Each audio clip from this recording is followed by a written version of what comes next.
Bismillahirrahmanirrahim.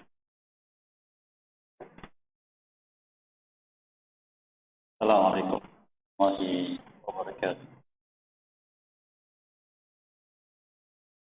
Innal hamdalillah nahmaduhu wa nasta'inuhu wa nastaghfiruh wa na'udzu billahi min shururi anfusina wa min sayyiati a'malina man yahdihillahu fala mudilla lahu wa man yudlil fala hadiya lahu. La ilaha illallah. Asyhadu anna Muhammadan 'abduhu wa rasuluhu sallallahu alaihi wa alihi wa sahbihi wa man tabi'ahum bi ihsanin ila yaumil qiyamah. Katsiran ma ba'd. Ikhwani rahimani, alhamdulillah yang berkah ini Allah Jalla wa Ala kita kebesaran ini walaupun keras Allah Azza wa Jalla untuk meraih apa yang harusnya kita dapatkan di antara rahmat Allah Azza wa Jalla, insyaallah ambil faedah-faedah dari apa yang disampaikan oleh kita dan menjelaskan kita apa yang harus kita perhatikan dari unsur agama ini agar kita digunakan untuk mendapatkan ridhonya di dunia dan akhirat dari apa yang dimurkai olehnya, khususnya dari kitab Al-Manahi Al-Mawsu' Al-Manahi Syar'iyyah itu oleh Syekh Said Al-Hilali Hafizahullah Ta'ala. Kita masuki bab yang ke-28, itu babun nahyi an zakhratil sahif wa kutubil ilmi. Bab larangan dari hias mushaf Al-Quran dan juga kitab-kitab ilmu. Sebagaimana sudah kita maklumi bahwa kita diciptakan Allah Azza wa Jalla untuk melaksanakan kepada Allah Ta'ala dan Rasul, yang itulah yang disebut dengan ibadah kepada-Nya. Dan ibadah kepada Allah Subhanahu wa Ta'ala dengan suatu yang menunjukkan kehinaan diri hamba kepada Allah dan perendahannya, sebagaimana makna ibadah itu sendiri, yaitu kata abadah, yaitu merendahkan diri dan menghinakan diri pada yang ibadahi. Sehingga sebenarnya mengatakan ibadah adalah tariqut tazallul, yaitu jalan yang rendah. Maka kegiatan ibadah oleh hamba kepada Allah Jalla wa Ala menunjukkan akan kehinaannya dan kerendahannya pada zat yang dia ibadahi, dan jauh dari unsur-unsur dunia, jauh dari unsur-unsur dunia yang melalaikan. Memang betul kita hidup di dunia, menggunakan dunia, tetapi dunia yang kita gunakan seperti pakaian, tempat kita untuk ibadah dan semisalnya, itu semua digunakan dalam rangka merendahkan diri kepada Allah Subhanahu wa Ta'ala. Oleh karenanya Nabi kita pernah mengisyaratkan dalam beberapa riwayat yang sahih tentang seseorang yang berdoa kepada Allah. Dia katakan, rajulun aghbara ash'ata sa'ar, seseorang yang berdebu dan rambutnya awut-awutan. Wa yarfa'u yadahu ila as-sama', kemudian mengangkat tangannya ke langit. Wa qala ya Rabb, ya Rabb, dan mengatakan wahai Rabbku, wahai Rabbku. Kemudian disebutkan wa mat'amuhu haram, mashrabuhu haram, malbasuhu haram, wa ghudhiya bil haram. Tetapi makanan yang dia makan haram, dan juga dengan minumannya, pakaiannya, dengan gizi yang dia konsumsi. Fa anna stajabu lahu, maka bagaimana mungkin akan dikabulkan doanya? Di sini ulama menjelaskan bahwa seseorang yang penampilan seperti itu, berdebu dan awut-awutan, ini adalah aqrab ilal ijabah, lebih mendekati pada dijawabnya doa. Tetapi ketika tidak peduli dengan apa yang dikonsumsi, tidak peduli dengan apa yang diharamkan oleh Allah dari makanan, pakaian dan semisalnya, maka itu menyebabkan ibadahnya tidak bernilai di sisi Allah Jalla wa Ala. Dan manusia ketika berhadapan dengan dunia, mesti dia akan tertipu. Dia akan terpedaya. Nabi kita menyebutkan sallallahu alaihi wasallam dunia, ad-dunya, disebutkan dunia ini hulwatun khadirah. Dunia ini sesuatu yang manis, lagi hijau, menggiurkan. Maka tidak ada seorang pun melainkan terpedaya dunia, kecuali orang-orang yang dirahmati oleh Allah Subhanahu wa taala, dan semoga kita termasuk di dalamnya. Allah menjelaskan surat Al-Hadid, "Ya'lamu annama al-hayatud dunya la'ibun wa lahu wa zinah. Wa tafakhurun bainakum wa takatsur fil amwali wal awlad. Kamathali ghaythin a'jaba al-kuffara nabatuhu, thumma yahiiju tarahu musfarra, thumma yaj'aluhu hutama. Wa fil akhirati 'adzabun shadid wa maghfiratun min Allah wa ridwan. Wa mal hayatud dunya illa mata'ul ghurur." Ketahuilah wahai manusia, ini pengumuman langsung dari Allah Azza wa Jalla. Bentuk rahmatnya kepada kita, sayangnya kepada kita. Ya'lamu. Ya'lamu maknanya ketahui secara hakikatnya. Tentang apa itu?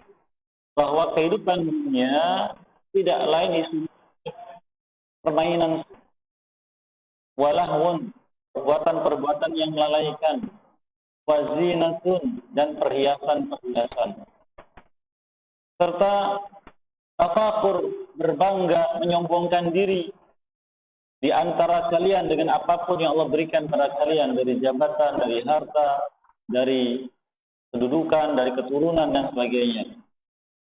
Watakasun fil amwali wal aulad, dan kalian berlomba dalam mengumpulkan harta dan anak-anak. Kemudian Allah katakan, memberikan contoh dunia seperti ini agar kita melihat bentuk nyata dan mengambil pelajarannya. Kama salih, seperti hujan yang kita sedang rasakan, seperti hujan. Ajabal kuffara nabatu, yang membuat kagum petani yang menanamnya. Ketika dia tanam, hanya tumbuh dengan subur dan mengagumkan dia. Tetapi apa yang terjadi pada tanaman? Dia tumbuh subur, besar, mengagumkan, kemudian layu, sumayahi, sumayakunu kusama, sumayakunu mustarra, kemudian dia mulai menua, mulai layu, yaj'alu hutama, kemudian lambat laun menjadi mati dan kering. Allah permisalan kehidupan dunia dengan sebatang pohon yang tumbuh dari kecil sampai besar, sampai mati dan kering kerontang. Lalu Allah mengingatkan maksud dari pelajaran tadi. Wafil akhir, dan dalam kehidupan manusia, azabun syadid, ada azab yang keras. Dahulu oleh Allah Azza wa Jalla, azabun syadid, azab yang keras bagi yang larut dalam kehidupan dunia tadi. Wa maghfiratun min Allah, dan juga ampunan dari Allah bagi yang kembali kepada Allah. Wa ridwan, dan ridwannya. Lalu Allah mengingatkan, wa mal hayatud dunya illa mata'ul ghurur. Kehidupan dunia ini tidak lain adalah kenangan yang menipu. Lakin Allah berwasiat dalam Al-Qur'an, fala taghurrannakum al-hayatud dunya. Jangan sampai kalian terpedaya oleh kehidupan dunia dari ketaatan kepada Allah sehingga lalai. Wala yaghurrannakum bilal ghurur, dan jangan sampai kalian terpedaya dalam taat kepada Allah oleh al-ghurur. Nah, ini gambaran tentang dunia. Ketika kita ibadah kepada Allah Azza wa Jalla, maka dunia yang membuat kita nyaman, yang membuat kita enak, yang membuat kita lalai, tinggalkan. Tenang. Jangan masukkan itu ke dalam dunia. Namun ketika manusia sudah mulai jauh dari petunjuk Allah, sudah mulai jauh dari ilmu, sudah mulai jauh dari hal-hal yang mendekatkan ke akhirat, dunia pun dimasukkan ke dalam ibadah kepada Allah Subhanahu wa taala. Sehingga apabila ketika ibadah kepada Allah tidak merasa nyaman dengan dunia yang dipakai untuk ibadah, akan mengeluh. Contoh ringan di masjid ini, apabila masjid tidak ada AC, tidak ada kipas, jendela sudah dibuka, masih panas, mengeluh atau tidak? Setelah AC, dunia, dan sebagainya, itu. Bahkan Imam Malik rahimahullah ta'ala disebutkan oleh Al-Imam Abu Syamah dalam masalah Al-Bid'ah wal Hawadith, menyebutkan tentang Imam Malik rahimahullah ta'ala. Dia tidak suka apabila di masjid ada kipas. Karena akan membuat orang nyaman di situ, lalai, dan akhirnya ngantuk. Tapi apabila apa adanya, maka apa yang terjadi? Dia akan mengarahkan segala kemampuan untuk menghadapi ujian, menghadapi keadaan yang kurang disuka dalam taat kepada Allah Subhanahu wa taala. Dan masih banyak lagi ungkapan para ulama kita tentang masalah agar kita ibadah tidak dengan dunia yang melalaikan. Di sini dibahas nama masalah ini sebagai muqaddimah agar kita pun memahami bahwa ibadah kepada Allah harus dengan kesungguhan, keseriusan, dan dengan kehinaan diri kepada Allah. Bab ini perlu sebutkan an-nahyu an zakhrafatil masahif wa kutubil ilm. Yaitu larangan dari menghias mushaf Quran dan kitab-kitab ilmu.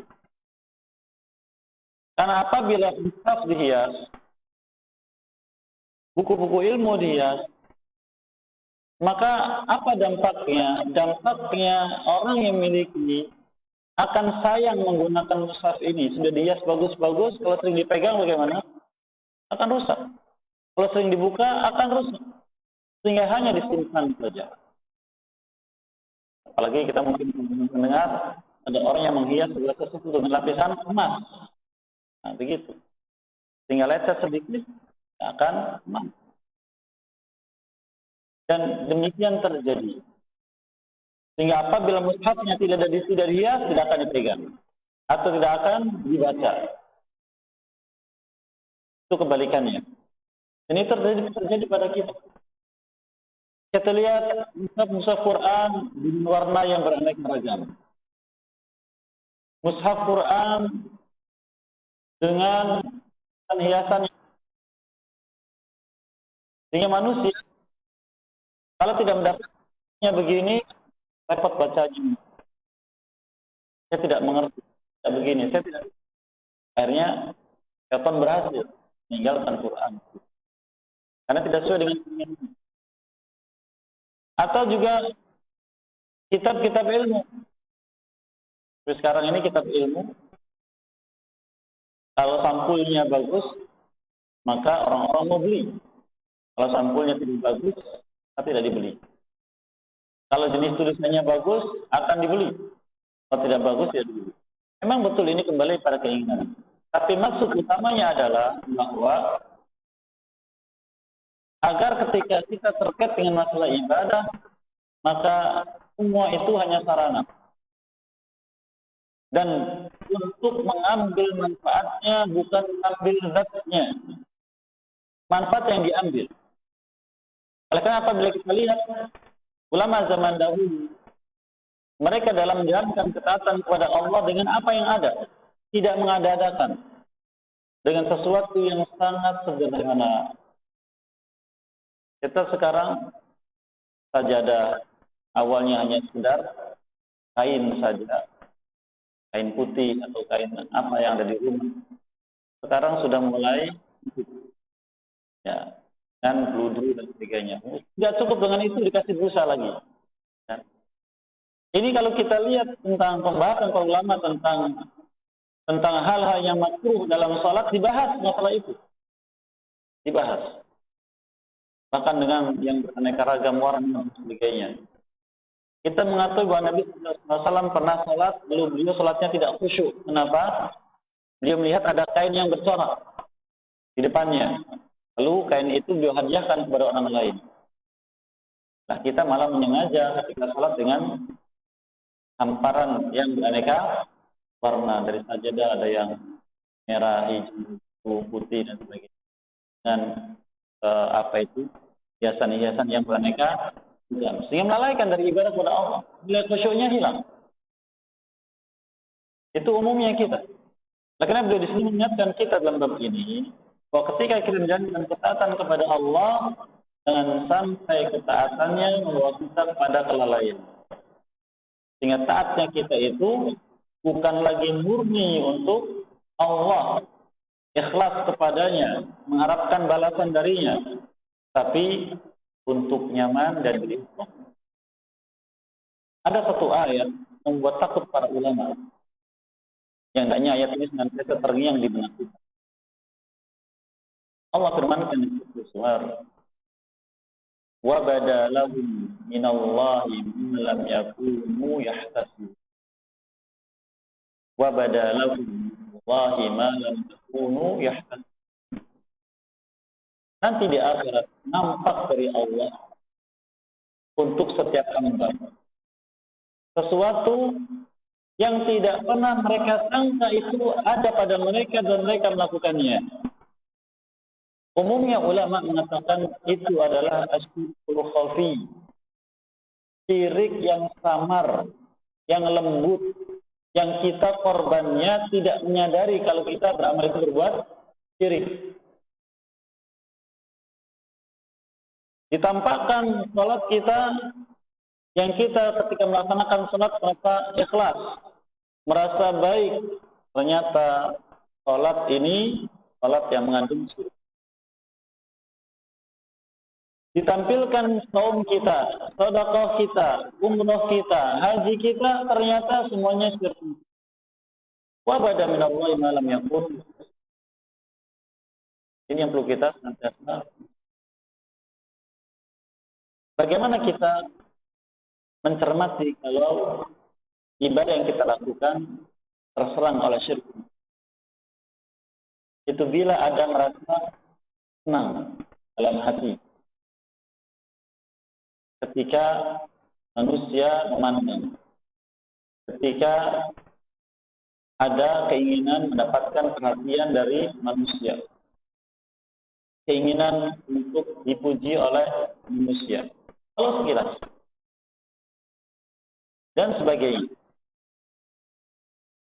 Kita tidak aneh sekarang ini jika kita selesai dari tawaf lalu kita berfoto bersama keluarga, bersama atau sendiri dengan latar belakang Masjidil Haram, lalu ditampilkan dalam status. Ini bukan lagi syirkun khafi, ini syirkun yang sifatnya jeli, nampak riaknya. Syirkun khafi itu disadari oleh manusia. Kata Nabi SAW, "Alau nabiyukum bima huwa akhwafu 'indi 'alaikum min al-masih ad-dajjal." Asyirkul khafi. Ar-rajulu yusalli wa yuzayyinu salatahu min ajli nadhari ghadib. Atau kama qala. Maukah kalian aku beritakan tentang sesuatu yang paling aku khawatirkan, kalian lebih dari khawatirku? Kalian berjumpa dengan Dajjal. Apa itu? Dia katakan asyirkun khafi. Syirkun khafi. Seseorang melaksanakan salat belum menghiasi salatnya, ternyata dia lakukan seperti itu hanya ingin dilihat oleh manusia, dilihat oleh lain. Maka waspada dari itu. Maka dunia yang ada dalam ibadah kepada kita mentarkan pada perkara-perkara itu. Oleh karenanya menghias sesuatu bukan tidak boleh, diperbolehkan, tapi jangan sampai kemudian melalaikan kita dari maksud inti dari kita ada di dunia ini, yaitu ibadah kepada Allah Subhanahu wa Ta'ala. Allah sudah mengingatkan di antara di surat Al-Munafiqun. Ya ayyuhalladzina amanu la tulhikum amwalukum wala auladukum an dzikrillah. Wa may yaf'al dzalika fa ulaika humul fasiqun. Orang beriman, jangan sampai harta yang kalian miliki dan juga anak-anak kalian membuat kalian lalai dari zikir kepada Allah. Barang siapa terjadi seperti itu, maka dia termasuk orang-orang yang, maka jangan sampai kita termasuk orang yang rugi, kita tidak mestinya. Termasuk di sini menghias apa yang terkait dengan kegiatan ibadah kita kepada Allah Subhanahu wa taala. Sehingga kita menerima kalau itu sesuai dengan apa yang kita biasa lakukan. Tidak akan menerima dan berat melakukan kalau tidak sesuai. Dan itu semua alasannya dengan urusan duniawi. Beliau katakan di sini satu hadis dalam bab ini. An Sa'id bin Abi Sa'id anna Rasulullah SAW qala. Dari Sa'id bin Abi Sa'id bahwa Rasulullah SAW bersabda, "Idza zawwaqtum masajidakum wa halaytum masahifakum fad-damar 'alaikum." Apabila kalian sudah mulai menghias masjid-masjid kalian dan juga menghias mushaf-mushaf kalian, maka kehancuran akan menimpa kalian. Ad-damar, kehancuran. Kehancuran di sini bukan kehancuran secara duniawi, tapi kehancuran dari sisi ukhrawi. Kita melakukan kegiatan ibadah, ternyata tidak berisi untuk kita di sisi Allah Subhanahu wa taala. Karena lalai. Maka berapa banyak kita laksanakan salat di sebagian masjid, hias masjidnya, temboknya dengan berbagai macam warna, dengan kaligrafi dan sebagainya. Kemudian kita salat, lalu mata kita keliling. Salatnya menjadi tidak. Padahal ada larangan di sana untuk mengumbar pandangan ketika salat. Nanti kita menyebutkan salatkan idza shalaitum fala taltasitu. Jika kalian salat maka jangan iltifat, melirik sana, melirik sini, apalagi ini kita melihat. Dan berbagai macam kaligrafi dengan mereka jangan sampai berpikir ini bacaannya apa ya. Demikian juga dengan sarana-sarana ibadah yang tadi kita sebutkan, yang lain. Termasuk mushaf kita disebutkan dalam hadis yang mulia ini. Diingatkan fadjama wa alaikum, maka kurang akan menimpa kalian. Kalian laksanakan ketaatan tapi tidak berisi untuk kalian. Ini waspada, harus kita khawatir dan takut jangan-jangan kita termasuk yang akannya. Kemudian dikatakan min fiqhil bab. Fikih dari bab ini qala Al-Nawawi rahimahullah taala fi Fathul Qadir syarah Al-Bukhari fa zakhrafatul masajid wa takhliyatul masahif manhiyun anha. Menghias masjid-masjid dan menghias mushaf-mushaf dilarang dari hadis. Li'anna dzalika yushghilul qalb. Alasannya apa? Karena yang demikian ini kata beliau menyibukkan hati dari ketaatan kepada Allah. Yang tadi kita sebutkan, contohkan. Salat kerjakan, tapi tidak khusyuk. Karena pandangannya kemana-mana. Karena pandangan mata dan pendengaran telinga, ini alat yang Allah berikan pada manusia yang akan langsung terekam dalam hati. Apa yang dilihat langsung terekam dalam hati dan tidak bisa dihapus. Suatu saat akan muncul. Apa yang dengar terekam oleh hati, walau sekilas, dan itu tidak terhapus, suatu saat akan muncul. Apalagi kalau itu disuka. Makanya kita ini barangkali dulu pernah mendengar sekilas ya, irama atau nada lagu yang kita suka. Lalu bertahun-tahun belasan tahun kita tidak mendengar lagi. Suatu saat kita mendengar itu. Kira-kira teringat tidak? Langsung teringat, oh iya, saya pernah mendengar suara nada dan lagu ini ketika saya di sana. Itu langsung muncul lagi rekaman. Dan ini yang membahayakan kita. Apabila kita dalam keadaan ibadah, maka hendaklah kita menjaga sarana-sarana yang diberikan kepada kita, jangan sampai membuat kita sibuk dengan hal tersebut dari ibadah kepada Allah. Bahkan ketika kita ibadah kepada Allah, sehingga kita lalai dalam ibadah kepada Allah. Dikatakan wa yulhi 'anil khusyu', sehingga melalaikan dari khusyuk. Karena kita sebutkan contohnya dalam salat. Manusia terbagi sesuai dengan keadaan salat yang dikerjakan di beberapa keadaan. Saya ulangi dengan cepat. Yang pertama, pasti diazab karena meninggalkan salat. Disebutkan dalam surat Al-Mudaththir, "Ma salakakum fi saqar qalu lam nakum minal musallin." Mengapa kalian bisa masuk ke saqar? Mereka menjawab, kami dulu tidak salat. Yang kedua, salat tapi malah dicela oleh Allah. Kalau dicela tidak hanya diterima, tapi mendapatkan kemaksiatan. Berfirmankan, "Fawailul lil musallin alladzina hum an salatihim sahun." Maka celaka bagi orang yang lalai dari salatnya. Yang ketiga, melaksanakan salat tapi secara hukum syar'i belum melaksanakan salat, tidak dianggap salatnya. Nabi kita sabdakan bahwa ketika seorang salat dengan cepat lalu menghampiri beliau berkatakan, "Irji' fasalli fa innaka lam tusalli." Baliklah engkau untuk salat lagi karena engkau belum melaksanakan salat kan ketiga kali. Karena begitu cepatnya. Dan umumnya orang-orang yang terikat dengan dunia demikian salatnya. Khawatir dunianya lari. Ya, dia pun salatnya harus dikerjakan dengan cepat.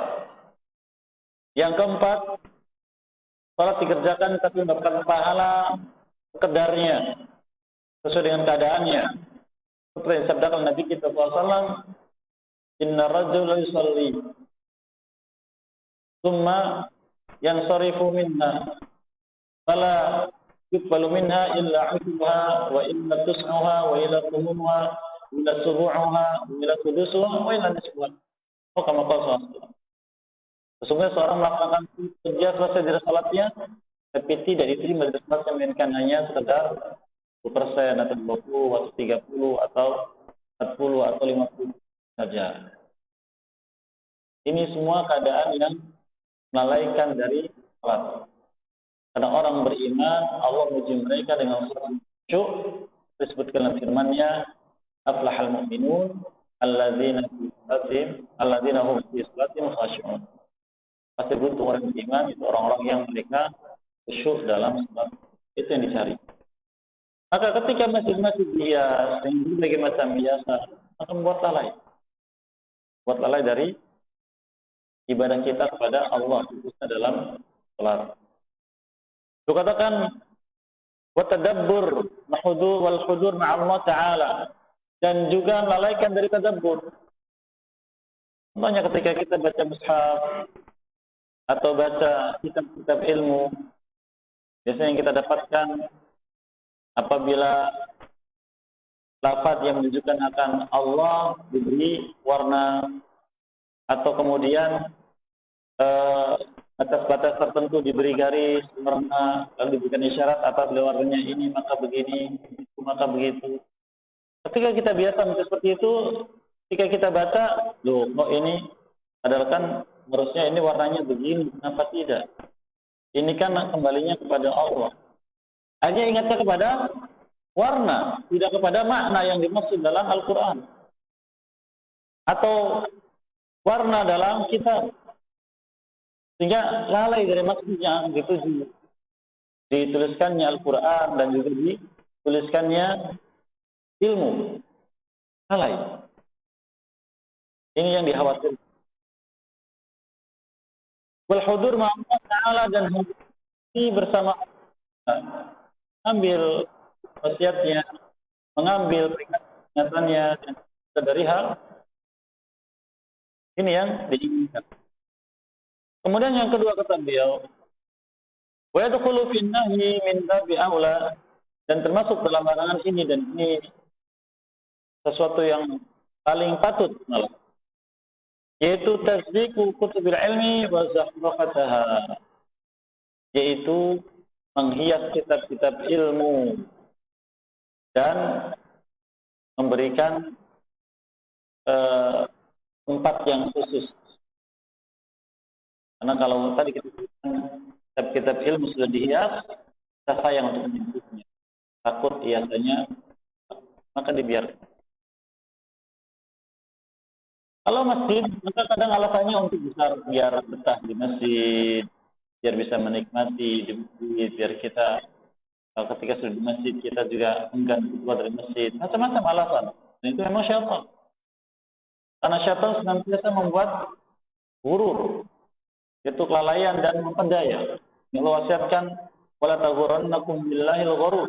Ketika kalian terpedaya oleh ghurur, ketika kalian taat kepada Allah, atau dalam menjalankan ketaatan kepada Allah, atau dari ketaatan kepada Allah, jangan sampai. Dikatakan juga, fa inna dzalika fi israfun wa ilha'un an maqsudil ilmi. Karena menghias itu bentuk bagian dari israf. Bukan dilarang menghias, tapi sesuatu yang terkait dengan dunia, bukan terkait dengan ibadah. Nabi kita SAW menyebutkan ketika ditanya oleh seorang sahabat, ya Rasulullah, ketika beliau menjelaskan tentang sombong, al-kibru batarul haqq wa ghamtun nas. Sombong itu nolak kebenaran, merendahkan orang lain.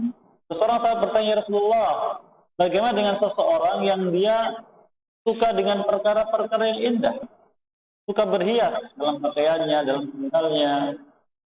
Lalu apa kata beliau? Dia mengatakan, innallaha jamilun yuhibbul jamal. Allah zat yang indah dan menyukai keindahan. Menyukai keindahan. Di sini indah, bagus, ia berhias, tidak masalah. Tapi yang terkait dengan masalah-masalah dunia, kita berpakaian mau yang rapi, mau yang mahal juga sih. Tapi jangan sampai kemudian israf, lampaui batas. Apalagi sampai tertanam dalam hati al-kibr, kesombongan. Karena sebagian kita kalau pakai pakaian dengan merek yang mahal, dengan jenis kain yang mahal, jika duduk di samping kita, ternyata di samping kita ini pakaiannya lusuh, bahannya juga bahan murah, kadang muncul nelayan, tidak mau dekat dengan dia, khawatir bau dan sebagainya. Maka timbul kibr, ghamtun nas, merendahkan orang lain. Itu yang dikhawatirkan. Tapi kalau menggunakan dunia itu untuk keindahan penampilan, maka di sini bisa menganjurkan. Kata innallaha jamil yuhibbul jamal. Zat yang indah dan menyukai keindahan. Namun apabila itu terkait dengan ibadah langsung, maka dihindari. Karena akan membuat lain. Khususnya terkait dengan Al-Quran dan juga kitab-kitab ilmu. Dan israf sesuatu yang dilarang. Itu melampaui batas. Karena makna israf itu adalah membiarkan sesuatu yang bermanfaat dengan sia-sia. Membiarkan sesuatu yang bermanfaat dengan sia-sia.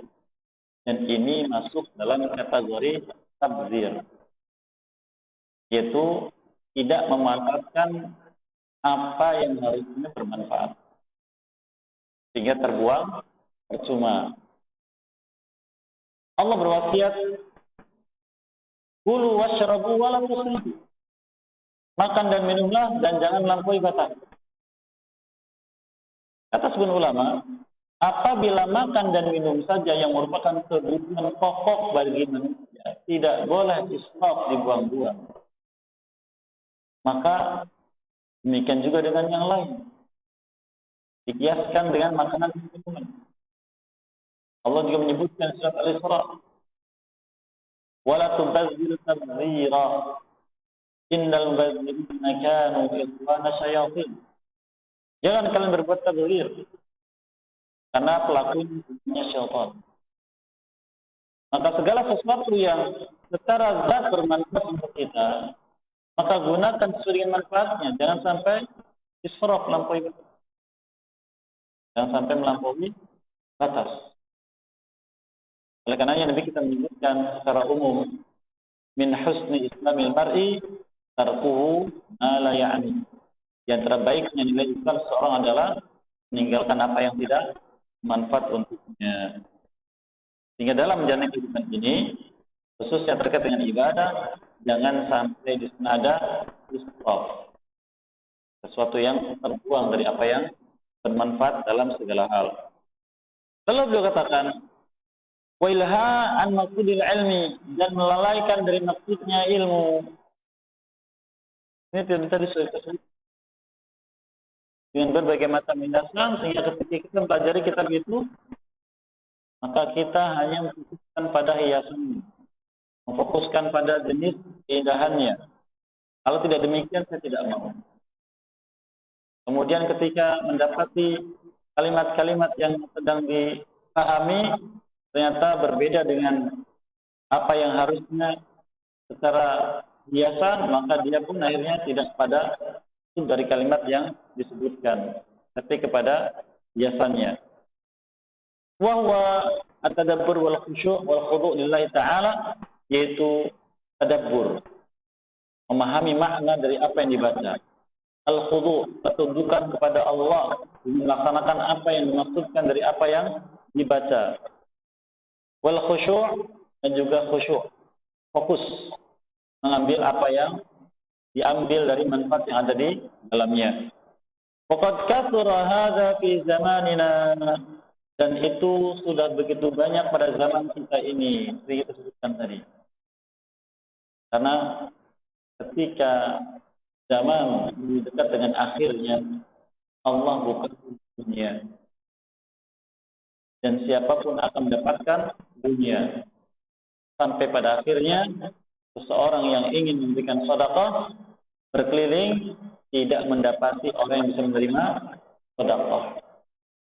Dan kalau sudah seperti itu, maka sudah semakin dekatlah kehancuran alam. Mari kita gunakan dunia yang Allah buka untuk kita ini, mudah dari dunia dengan berbagai macam bentuknya, untuk semakin meningkatkan nilai ibadah kita kepada Allah, bukan untuk semakin jadikan ibadah kita kosong, nilainya lagi semakin jauh. Oleh karena wasiat Allah Azza wa Jalla agar kita biasa terikat dengan Allah, agar senantiasa berzikir kepadanya. Allah berwasiat pada Israel, surat Al-Baqarah, ya Bani Israil uzkuru nikmat Allah. Ya Bani Israil uzkuru nikmati allati an'amtu 'alaikum. Wahai Bani Israil, adalah kalian senantiasa ingat akan nikmat yang aku berikan pada kalian. Ustaz, itu kan untuk Bani Israil, Ustaz. Kita kan muslimin, umat Nabi kita Muhammad. Tetapi ingat, bagaimana kata sebagian ulama, bahwa Al-Quran diturunkan sebagai petunjuk untuk manusia. Dan yang bisa memberi petunjuk hanya orang bertakwa. Dan setiap ayat yang Allah sebutkan dalam Al-Quran berisi petunjuk untuk pembacanya. Bila dia memiliki takwa. Allah katakan hudal lil muttaqin, petunjuk untuk orang yang bertakwa. Nah, apabila membaca satu ayat lalu kita bisa mengambil petunjuknya, arti ada nilai takwa pada diri kita. Namun kalau kita membaca ayat atau petunjuk yang ada di dalamnya kita biarkan, adalah kita sedih diri, berarti kita masih jauh dari nilai takwa.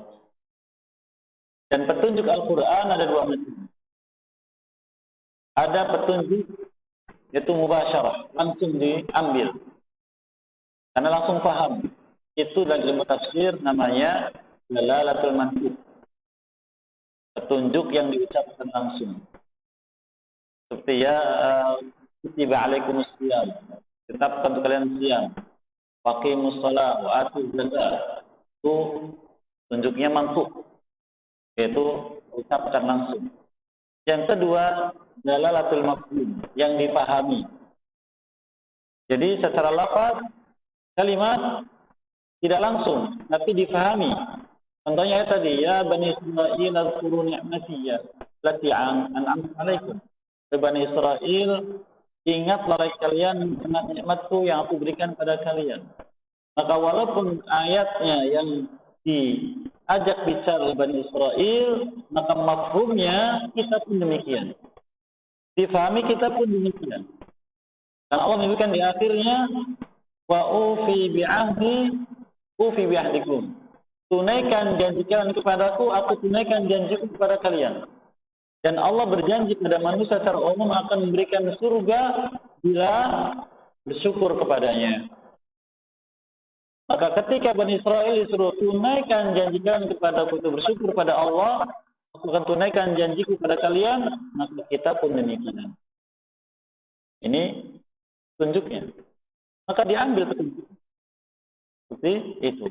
Dan Allah mengingatkan kita agar senantiasa ingat bahwa yang kita rasakan ini adalah nikmat dari Allah. Tadi itu dengan zikir. Ini dalam merasakan nikmat. Yang kedua dalam sibuk dengan bisnis. Meraih atau mengais nilai-nilai duniawi. Baik dengan berdagang, bekerja, bertani, nelayan dan sebagainya. Allah firmankan di surat Al-Jumu'ah, "Idza qudiyatis shalatu fantashiru fil ard wabtaghu min fadlillah." Jika kalian sudah selesai dari salat Jumat, silakan kalian bertebaran kembali di muka bumi ini untuk mencari karunia Allah apapun bentuknya. Dengan cara apapun, itu adalah sesuatu yang mubah. Apakah sampai di sini ayatnya? Tidak. Allah katakan, "Wazkurullaha katsiran." Dan itu akan dengan zikir kepada Allah. Zikir yang Allah sebutkan demikian. Agar segala sesuatu diikuti dengan ingat kepada Allah. Dan itulah maksud dari hidup kita di dunia. Bahkan ketika ahli neraka meminta kepada Allah agar dikeluarkan lagi dari azab untuk kembali ke dunia agar beramal saleh, Allah menjawab bagaimana? Di surat Fatir disebutkan wa hum yastariquna fiha Rabbana akhrijna na'mal salihan ghairal ladzi kunna na'mal. Mereka berteriak di dalamnya, ya Allah keluarkan kami dari sini agar kami bisa beramal saleh bukan amal yang dulu pernah kami lakukan. Apa jawab Allah? Awalam nu'ammirkum ma yatadhakkaru fihi man tadhakkar wa ja'akum nabiy. Bukankah kami dulu pernah berikan kepada kalian umur yang harusnya digunakan untuk berzikir? Yang telah digunakan umur itu untuk berzikir oleh orang-orang yang menggunakannya. Allah memberikan jawaban zikir. Maka maksud ucapan di sini adalah agar kita senantiasa ingat kepada Allah. Maka Allah Azza wa Jalla memuji ulul albab, orang-orang yang berakal. Dan Allah menilai seorang berakal dengan zikirnya. Di surat Al-Imran Allah mengatakan, la ayatin lil albab, tanda-tanda bagi orang yang akal, alladzina yadhkuruna Allah. Mereka orang-orang yang senantiasa ingat dan berzikir kepada Allah. Qiyama wa qu'udan wa 'ala junubihim. Baik mereka berdiri atau duduk atau ketika mereka berbaring. Kemudian Allah mencontohkan untuk zikirnya. Wa tafakkaruna fil khalqis samawati wal ardh. Mereka berfikir tentang penciptaan langit dan bumi. Ada apa ini? Kok bisa begini? Balik pada Allah. Seperti dijelaskan di surat Al-Ghashiyah.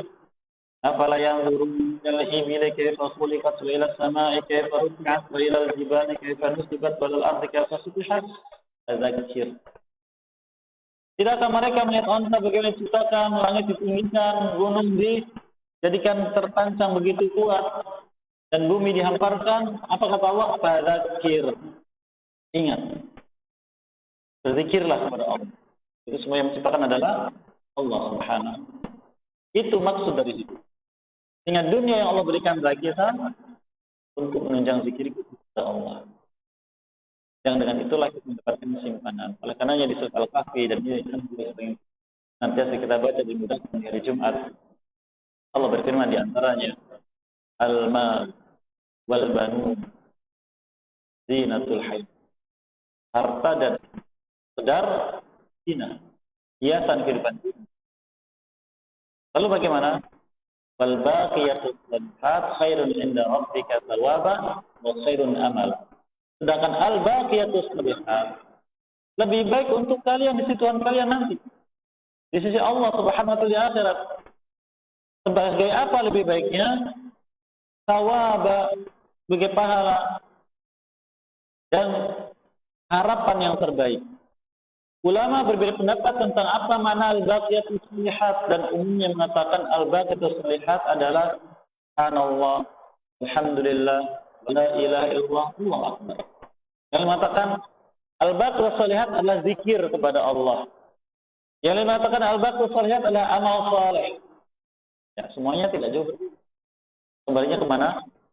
Kembali kepada Allah dengan ingat dan mengingatnya.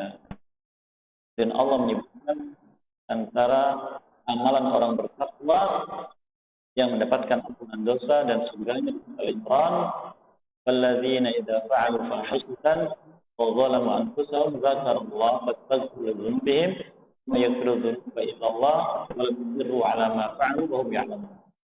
Itu orang-orang yang apabila berbuat keji dan berbuat zalim pada diri sendiri, langsung dzakarullah, ingat kepada Allah hatinya. Itulah maksud dari walaupun lalai dengan dunia itu maksiat, ingat kepada Allah. Setelah ingat bagaimana? Fastaghfaru li dzunubihim, menyebutkan lafaz zikirnya itu istighfar. Ya kita pahami, lafaz zikir itu terkait dengan keadaan. Dan itu bermula dari hati. Hati kita sadar, ingat kepada Allah. Yang saya dapatkan keadaan apa ini? Oh maksiat, berarti zikirnya istighfar. Oh musibah, berarti zikirnya innalillah wa inna raji'un. Oh ini mendapatkan keagungan Allah, zikirnya subhanallah. Ketika kita mendapatkan hal-hal yang merendahkan Allah, kita katakan Allahu Akbar. Ketika merasakan nikmat, kita katakan alhamdulillah. Begitu. Zikir mengikuti hati yang ingat kepada Allah. Fastaghfiru li dzunubihim. Wa may yaghfiru dzunuba illa Allah, dosa kecuali Allah. Kemudian zikir secara perbuatan bagaimana? Walam yusirru 'ala ma fa'alu ya'lamun. Dan mereka tidak larut dalam apa yang mereka lakukan dari maksiat tersebut karena mereka mengetahui semua dilarang oleh Allah dan menunjukkan kemudian.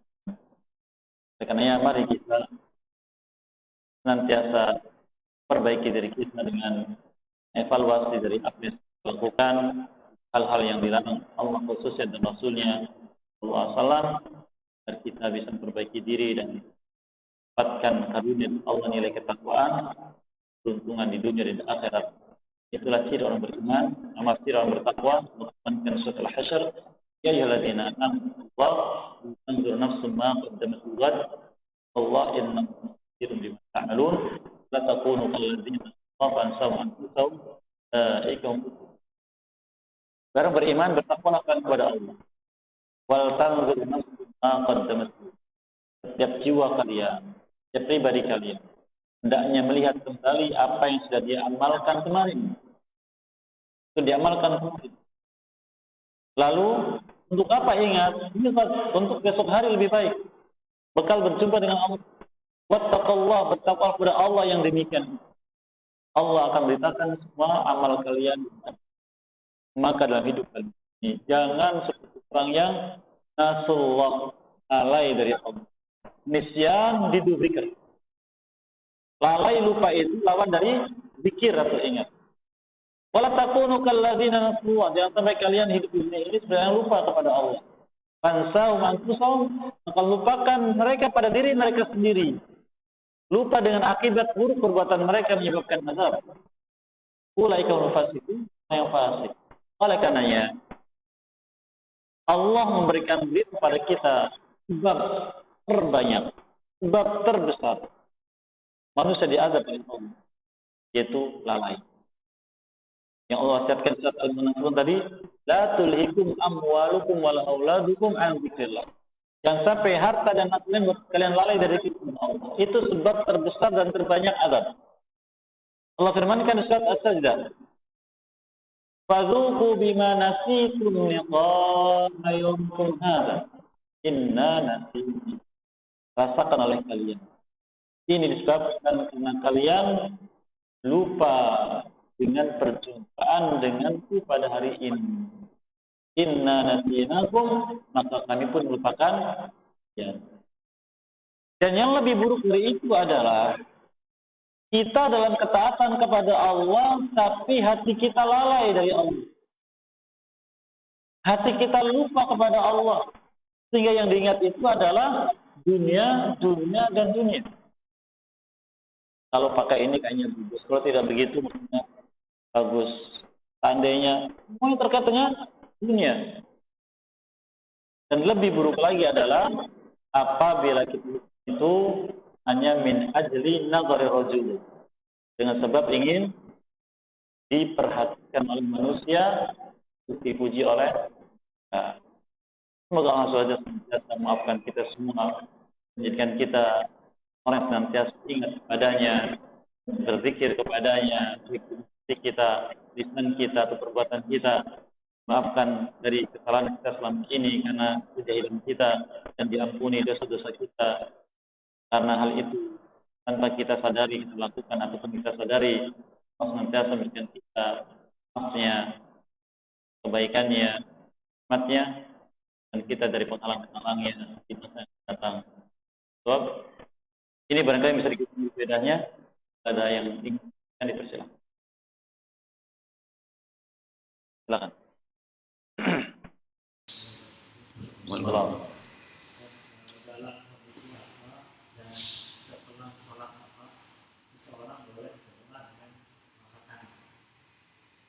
Baik, barakallahu. Doa kapanpun diucapkan, kecuali di tempat-tempat dan keadaan terlarang. Gimana itu? Di WC, tempat buang hajat, atau ketika seorang dalam keadaan junub. Maka ini terlarang. Namun ketika dia spontan tidak masalah. Spontan. Nah hilangnya akal. Itu tidak masalah. Karena itu sudah melekat dengan jiwa orang beriman, melihat kepada Allah. Dan doa kata ulama sebaik-baik zikir yang diucapkan manusia terkait dengan keadaannya. Adapun secara mutlak, zikir yang paling baik Al-Quran. Tapi ketika keadaan tertentu, maka dengan doa. Karena itu adalah ikatan kuat antara hamba dengan Allah, meminta kepadanya. Kemudian, kapan doa mengangkat kedua tangan? Mengangkat kedua tangan bukan adab dalam berdoa dan termasuk min asbabil ijab. Dari sebab dikabulkannya doa. Seperti disebutkan dalam hadis yang tadi kita sebutkan dalam pembahasan. Namun tidak semua doa harus mengangkat tangan. Boleh mengangkat tangan. Karena bagian dari adab. Dan ini umumnya kata ulama dalam doa-doa yang mutlak. Mutlak itu doa yang tidak terkait dengan kegiatan amal kita. Seperti tadi contohnya, salat kita berdoa boleh. Jika kita keadaan safar, lalu kita berdoa mengangkat tangan boleh. Tapi apabila terkait dengan kegiatan khusus, maka kembali kepada tunjuk nabinya, seperti doa setelah azan, doa setelah wudu, doa dalam sujud. Maka tidak seperti mengangkat tangan, maka berdoa dengan ucapan saja. Berdoa dengan ucapan. Sedangkan selesai salat,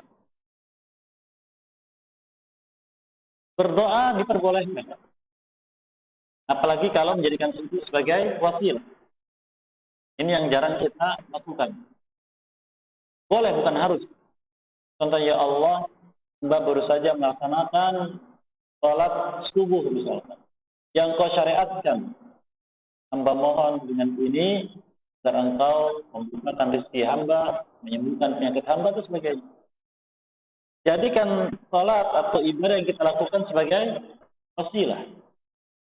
Ini jarang kita lakukan. Padahal Allah dan Rasul menyebutkan. Allah firmankan surat Imran, Rabbana innana sami'na munadiyan yunadi lil iman fa amanna faghfir lana dzunubana. Ya Allah, kami mendengar ada orang menyeru kita untuk beriman. Maka kami pun beriman. Ini amar. Maka kami pun beriman. Maka dengan itu ampunilah dosa-dosa kami. Demikian juga Nabi kita telah menyebutkan tentang 3 orang terperangkap dalam gua dari Bani Israil. Masing-masingnya berkata Allah, ya Allah, dulu kami begini dan begini. Maka bukakan pintu gua. Allah bukakan sedikit sampai keluar. Masuk setelah sholat. Namun apabila mengharuskan selesai sholat harus berdoa, ini yang diperingatkan para ulama. Jangan mengharuskan, sekedar boleh saja. Kalau kita butuh. Demikian Allah. Silakan.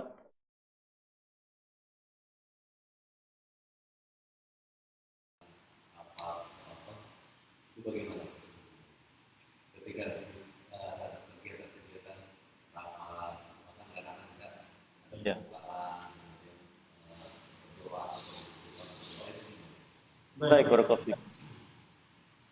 Doa dalam keadaan yang memang muslimin membutuhkan jawaban dari Allah, maka ini disyariatkan oleh Nabi SAW.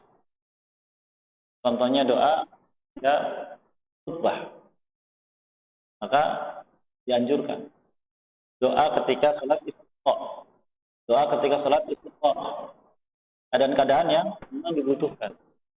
Namun dalam kegiatan-kegiatan yang umum, yang mubah, kegiatan yang maka tidak ada contoh sama sekali dari Nabi SAW untuk berdoa bersama. Bahkan dalam jihad sendiri pun Nabi SAW berdoa tidak di hadapan jamaah, tidak di hadapan pasukan. Mari kita berdoa, amin, amin, tidak. Allah sebutkan di surat Al-Anfal ketika malam perang Badar, beliau menjauh dari pasukan. Diikuti oleh Abu Bakar Siddiq. Beliau berdoa, ya Allah, jika Engkau tidak tolong perkumpulan manusia yang kecil ini, maka setelah itu Engkau tidak akan diibadahi. Berdoa sendiri, diaminkan oleh Abu Bakar. Abu Bakar pun tidak mengaminkan, disebutkan sendiri. Kami Allah menyebutkan, laqad ujibu da'watakum, laqad ujibu da'watakum. Aku telah kabulkan doa kalian. Kalau yang berdoa cuma Nabi SAW. Tapi Allah mengatakan kalian. Karena mewakili. Sehingga di acara-acara yang berdoa, maka pembicara yang berdoa. Baik di awal atau di akhir. Dan itu sangat dianjurkan. Apalagi di majlis-majlis ilmu. Ini yang jarang dilakukan oleh muhadir, pembicara. Ketika majlis ilmu, sampaikan doa. Khususnya doa yang sangat bermanfaat, doa petunjuk, doa hidayah, doa ampunan, dan semisalnya. Dianjurkan ketika memulai ataupun ketika berakhir. Bahkan di akhir majelis dianjurkan baik pembicara secara pribadi atau juga hadirin masing-masing untuk doa kafaratul majlis.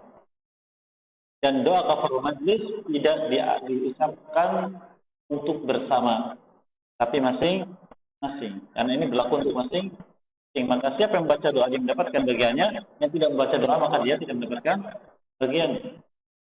Demikian Allah. Ada? Cukup ya. Saya kira demikian. Mohon maaf atas Tuhan, semoga maaf dan berkahi apa yang kita lakukan dan berkahi hari-hari kita ini dan menjaga kita dari semua penyimpangan dan jadikan kita istiqomah di atas sunnah Nabi-Nya. Wassalam, sama kita dengan Allah dan Muhammadin wa ala alihi